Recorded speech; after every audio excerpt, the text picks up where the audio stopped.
Rahim previously we have discussed about the action verb और उसमें हमने मेंटल और फिजिकल एक्शंस के बारे में डिस्कस किया था। मेंटल कुछ कर लिए थे, बाकी जो भी फिजिकली परफॉर्म हो रहे होते हैं वो फिजिकल एक्शन होते हैं। तो क्विकली हम आज डिस्कस करेंगे लिंकिंग वर्ब, जिन्हें कनेक्टिंग वर्ब भी कहा जाता है, कुछ उसे कपलर वर्ब भी कहते हैं।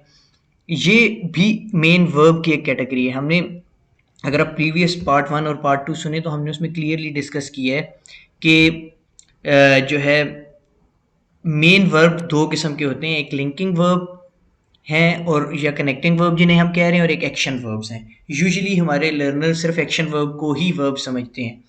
अब लिंकिंग वर्ब ऐसे हैं कि जो अपेरेंटली या कनेक्टिंग वर्ब जिन्हें हमें कॉमनली जो पढ़ाया जाता है हमें हेल्पिंग वर्ब नज़र आते हैं। इसीलिए इंटरेस्टिंगली मैं आज ये आपसे डिस्कस कर रहा हूँ। असल में is, am, are, was, were, has, have, had, probably, will, and shall भी हो, वो नेक्स्ट लेक्चर में हम करेंगे डिस्कस आपसे कि उसकी क्या स्टोरी है। तो ये तमाम के तमाम जो इस वक्त आपको स्क्रीन पे नजर आ रहे हैं, ये सारे के सारे लिंकिंग वर्ब हैं या कनेक्टिंग वर्ब हैं। In some cases they are helping verb, but usually हम इन्हें हेल्पिंग वर्ब के नाम से याद रखते हैं। अब एक चीज को यहाँ समझना जरूरी है, हम हेल्पिंग वर्ब उसे कहते हैं जो मेन वर्ब को हेल्प कर रहा होता है, और लिंकिंग वर्ब या कनेक्टिंग वर्ब वो है जो एक नाउन या प्रोनाउन को दूसरे नाउन या प्रोनाउन से लिंक करके सेंटेंस का मीनिंग कंप्लीट कर रहा है। तो इसलिए लेकिन हेल्पिंग वर्ब हमेशा हेल्पिंग वर्ब होता है जो कि मेन वर्ब को हेल्प कर रहा होता है, जबकि लिंकिंग वर्ब इटसेल्फ एक सेंटेंस में एज ए मेन वर्ब काम कर रहा होता है। ये हम आगे डिस्कस करते हैं कि कैसे वो मेन वर्ब काम कर रहा होता है। अब लिंकिंग वर्ब दो किस्म के हैं, एक जो स्टेट ऑफ बीइंग को शो कर रहे हैं, स्टेटिव होते हैं, जो इज, एम, आर हैं और वाज, वर, और दूसरे जो पोजीशन को शो कर रहे होते हैं जो हैज, हैव और हैड हैं। अब जो प्रेजेंट टेंस में शो कर रहे होते हैं स्टेट ऑफ बीइंग से मुराद किसी चीज का होना। जैसे मैं एक टीचर हूं तो आई एम अ टीचर। अब इस सेंटेंस में एक्शन नहीं हो रहा, मेरा टीचर होना बताया जा रहा है, और प्रेजेंट में यूज होगा। और जैसे पास्ट में स्टेट ऑफ बीइंग यानी किसी चीज के होने के लिए जैसे हम शो कर रहे हैं तो हम कहेंगे दे वर स्टूडेंट्स, वो स्टूडेंट्स थे। तो यहाँ पे एज ए पास्ट में ये यूज हो रहा है। तो वाज, वर पास्ट में स्टेट ऑफ बीइंग को शो कर रहे होते हैं, और is, am, are singular plural के हिसाब से प्रेजेंट में शो कर रहे होते हैं। सिंगुलर प्लूरल की डिटेल में मैं नहीं जा रहा, वो आपको बड़ी अच्छी तरह पता है, every English learner knows about it. If you don't know then you can ask me, this is quite childish kind of thing. अब नॉन एक्शन में देख लें, सेंटेंसेस देख लें। Ali is a trader, they are traders, I am a trader. I के साथ M लगा है, आर और इज, ये जो तीन एग्जांपल्स हैं ये प्रेजेंट की हैं, और ये तीनों स्टेट ऑफ बीइंग को शो करें, किसी चीज के होने को। अब आप अगर इस सेंटेंस का एनालिसिस करें, अली इज अ ट्रेडर, तो आप इसमें देखेंगे इज के अलावा आपको कोई वर्ब नजर नहीं आएगा। इसमें दे आर ट्रेडर्स में आर के अलावा आपको कोई वर्ब नहीं नजर आएगा। आई एम अ ट्रेडर में एम के अलावा कोई वर्ब नहीं नजर आएगा। इसी तरह पास्ट में Ali was a trader, they were traders, I was trader. You understand it, I am not explaining it further. लेकिन इन सेंटेंसेस में भी आप देख लें, वाज और वर के अलावा आपको और कोई वर्ब नहीं नजर आएगा।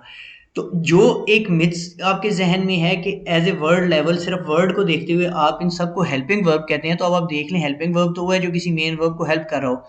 इधर तो इसके अलावा वर्ब भी कोई नहीं है। Is, are, am, was, were, was के अलावा इन तमाम सेंटेंसेस में हमारे पास इसके अलावा इनके अलावा वर्ब भी कोई नहीं है। लिहाजा यही मेन वर्ब है, और यही मेन वर्ब्स क्या कर रहे हैं, ये इस अली को, एक नाउन को दूसरे नाउन ट्रेडर से लिंक कर रहे हैं। ये दे एक प्रोनाउन है, इसको ट्रेडर्स एक नाउन है उसके साथ लिंक कर रहे हैं। आई एक प्रोनाउन है, एक ट्रेडर नाउन है, इसको लिंक कर रहे हैं। तो इनको लिंक कर रहे हैं, इसीलिए इन्हें लिंकिंग वर्ब भी कहा जाता है, कनेक्टिंग वर्ब भी कहा जाता है, और ये as a main role play कर रहे हैं, इसीलिए मेन वर्ब की कैटेगरी में फॉल करते हैं। अब आपको समझ आ गई हो।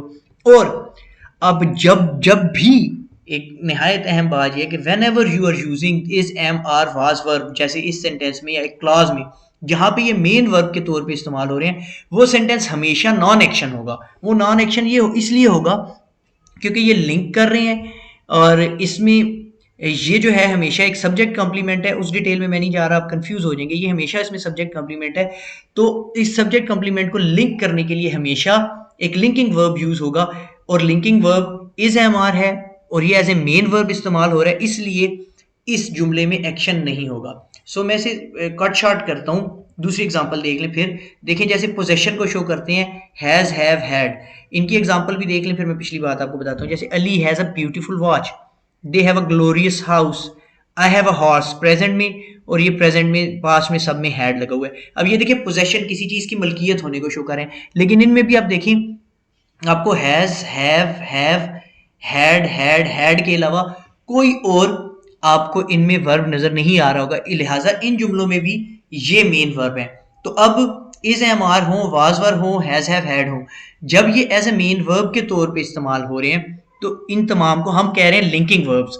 जब ये मेन वर्ब के तौर पे इस्तेमाल हो रहे हैं तो उस वक्त इनके अलावा और कोई वर्ब नहीं है।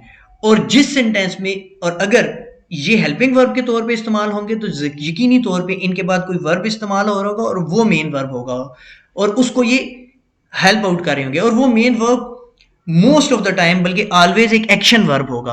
तो जहां जहां जिन सेंटेंसेस में is, am, are, was, were, has, have, had ये तमाम के तमाम एज अ मेन वर्ब के तौर पे इस्तेमाल हो रहे होते हैं, उन तमाम जुमलों को हम कहेंगे कि these are non action sentences, इनमें एक्शन नहीं हो रहा, और इनमें जो वर्ब्स यूज हो रहे हैं इज, एम, आर, वाज, वर, ये हेल्पिंग वर्ब नहीं है बल्कि कनेक्टिंग वर्ब है, और ये एक नाउन या प्रोनाउन को दूसरे नाउन या प्रोनाउन से लिंक कर रहे हैं और जोड़ रहे हैं। और इसी की बेस पे हम एक बहुत ही बेसिक सिंपल कैटेगरी भी डिवाइस कर सकते हैं वर्ब्स को समझने के लिए। जैसे मैंने पिछले लेक्चर में कहा था, अब था, थी, थे, है, हूं, हैं किसे ना समझें, बल्कि अब आप उन्हें समझ सकते हैं इससे कि ये एक्शन है और नॉन एक्शन है।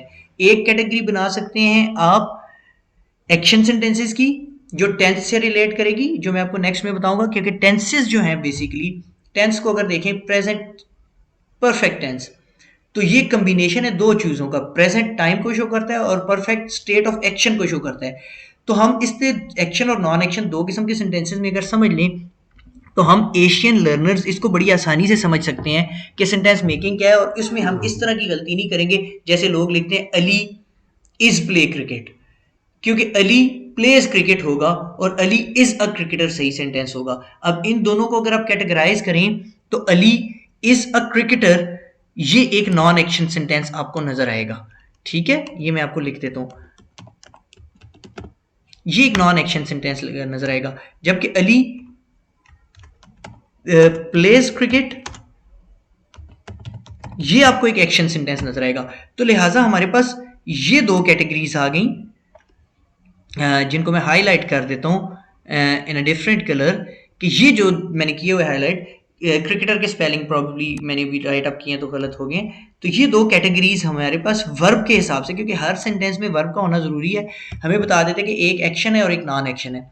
नॉन एक्शन में अब क्लैरिटी आपको होगी, is, am, are, was, were, has, have, had as a main verb use होंगे, हेल्पिंग वर्ब नहीं यूज होंगे, और एक्शन में ये as a helping verb use होंगे या फिर मेन एक्शन वर्ब भी वो काम कर रहा होगा। अब फर्दर आपको अगर कोई क्लैरिटी नहीं है तो वो आप यहाँ पे कमेंट्स कर सकते हैं, अदरवाइज मैं आपको नेक्स्ट वर्ब की काइंड बताऊंगा, और एक्शन और नॉन एक्शन का डिफरेंस अगर आपको क्लैरिटी नहीं तो वो भी क्लियर करूंगा। You can understand it by the use of verbs rather than understanding it। Asian learners था, थी, थे, ता, थी, थे की जगह आप उसे वर्ब के जरिए समझने की कोशिश करें, एक को सिंपल काइंड रख लें और एक को टेंसेस रख लें तो आपको समझने में आसानी हो जाएगी। Thank you very much.